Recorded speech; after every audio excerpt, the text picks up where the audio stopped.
Tarehe 14 ndio tarehe ya mwisho iliyochapishwa leo magazetini kwa wasafiri wanaoelekea nchini India kuhakikisha wamepata chanjo ya polio kabla ya kusafiri. Lakini hitaji hili limeibua hisia mbalimbali, huku waziri wa afya James Macharia akithibitisha kuwa ugonjwa huo umedhibitiwa humu nchini na mikakati ya kuutokomeza ipo kufikia mwaka 2018. This directive came as a result of the fact that, number one, India has just been declared polio-free. Our ministry, together with the Minister of Foreign Affairs, we are discussing this matter as to how to address the Indian government and the embassy here in Nairobi.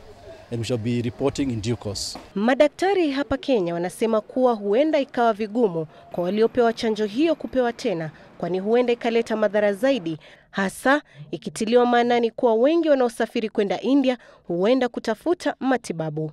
Kuwapatia ile chanjo ya polio ya mdomo huenda ikachanganya na viini vingine ambazo zinaishi ndani ya binadamu, alafu zinaleta ugonjwa ingine ambayo inaweza kuwa mbaya zaidi hata kuliko polio.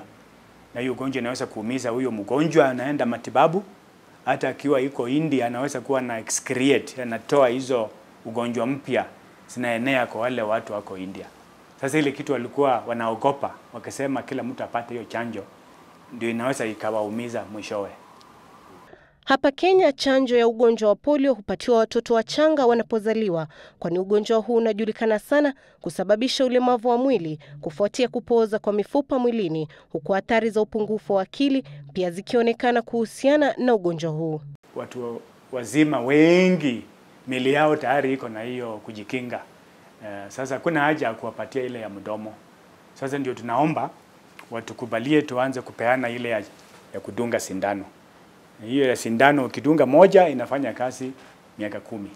Kenya ni mojawapo ya nchi 8 ulimwenguni ambazo zimeorodheshwa kuwa na ugonjwa huu, na sasa wagonjwa wanaosafiri nchini India pia watalazimika kuwa na cheti hicho, la sivyo kutokubaliwa kuingia nchini humo. Nchi zingine ambazo bado zinakabiliana vilivyo na ugonjwa huu ni Somalia, Ethiopia, Pakistan, Afghanistan, Syria na Nigeria. Fiona Kenga, Citizen Nipashe, Nairobi.